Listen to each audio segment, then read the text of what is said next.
سبب مجينا يا سيدي إن الحوثة تسلطوا علينا وشددونا من بلادنا وخربوا بيوتنا وأخذوا مكايننا وسجنونا مدة طائلة. سجنوا عيالي 5 أشهر وأنا سجنوني 9 أشهر وما خرجنا من السجن وبيوتنا خاربة والمكاين سحبوها.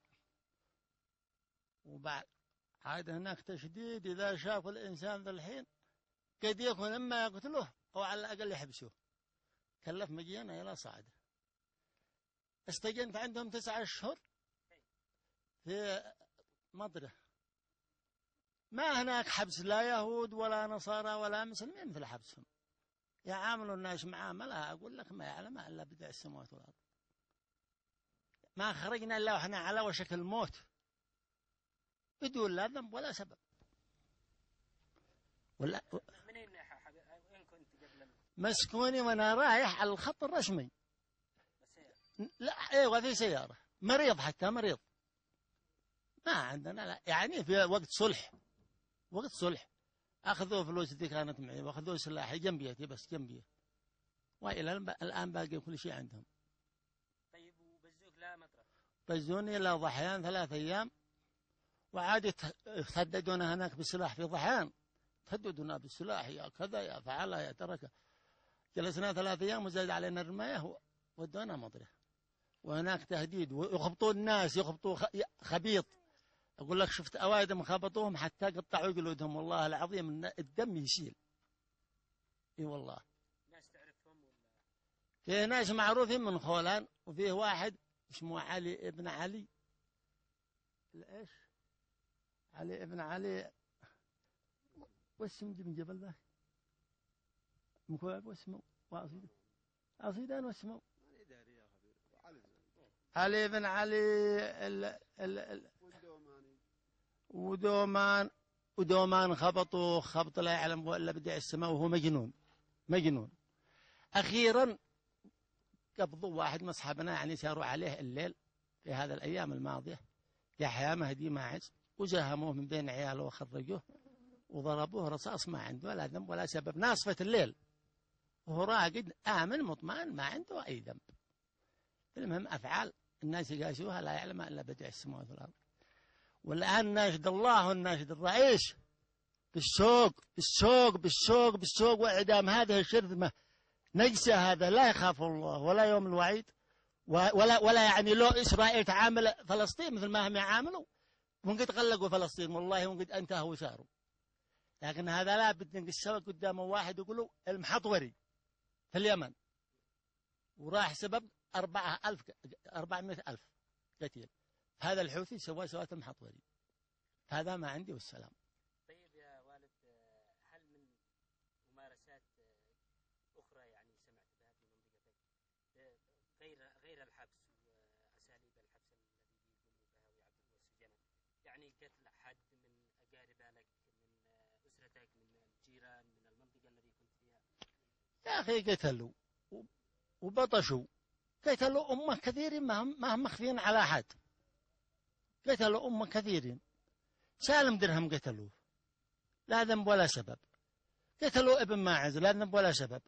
قتلوا ابن قروش لا ذنب ولا سبب على حقه داخل بيته. كم يا أمه بطشوا بهم كم.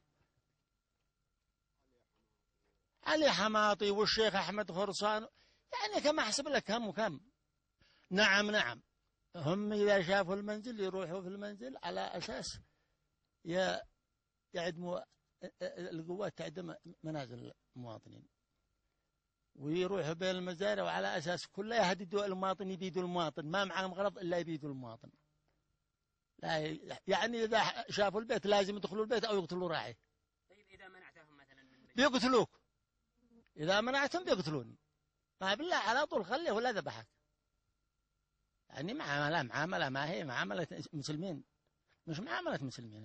هذا مسكوني وأنا تعبان شوية. هو كان عندي فلوس قلت ادوني علاجات من فلوسي، والله امتنع ولا ادوني علاج. ومن هناك صار السبب كلف الانزلاق في ظهري وكلف له عملية في العمود الفقري، وإلى الآن ما قد تعافيت. ولو أشكي لك ما في قلبي عليهم وما شاهدت وما سمعت، وعندي قلم وأكتب في بطانية أن تغلق البطانية ما أغلق ما في نفسي، بتغلق البطانية وتنتهي تمتلي ما قد انتهى ما في نفسي. لا لكن ما قال حالي، ما قال حالي. هذا مشاهدة عند العالم جمعة، كل إنسان حر، كل إنسان شهيم، يعرف أفعالهم ويعرف أعمالهم ويعرف معاملتهم ويعرف مشيتهم علينا. يجي إلى عندك روح اعمل، وإذا قل لأبوك لا ما رضي أبوك اقتله بيدخل الجنة. يعني تقتل أبوك وبيدخل الجنة؟ أي مذهب؟ حوثي الله ينعله يسبب لنا هذا النزوح وهذا البهدلة. ايش عمل فيه؟ خرب بيوتنا، شل ديواننا، وخلانا نشرد من بيوتنا، زحموا على بيوتنا، يدخلوا غصبا بيوتنا، يحلوا في بيوتنا، وخرجنا من بيوتنا غصبا، خرجونا، شلوا ملابسنا، شلوا كل حاجة، ما خلونا نشيل شيء. ما ندري عد أهليهم ما عد أهليهم، وذا الحر ما قد حد كلمني من أهلي، ما قد ندري إيش كيف أهلي ما ذي الحر، محاصرين عند الحوث، ما قد جالي منهم علم. طيب أين أولادك الآن؟ الحمد لله، واحد عند أختي في السعودية ضيابتي.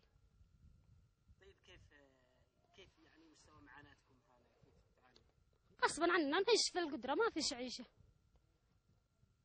احنا ما بلا عند الناس، ما بلا لاقين عند الناس، معنا بيت ولا شيء، جالسين عند الناس، ما رينا بيوت ولا حاجة.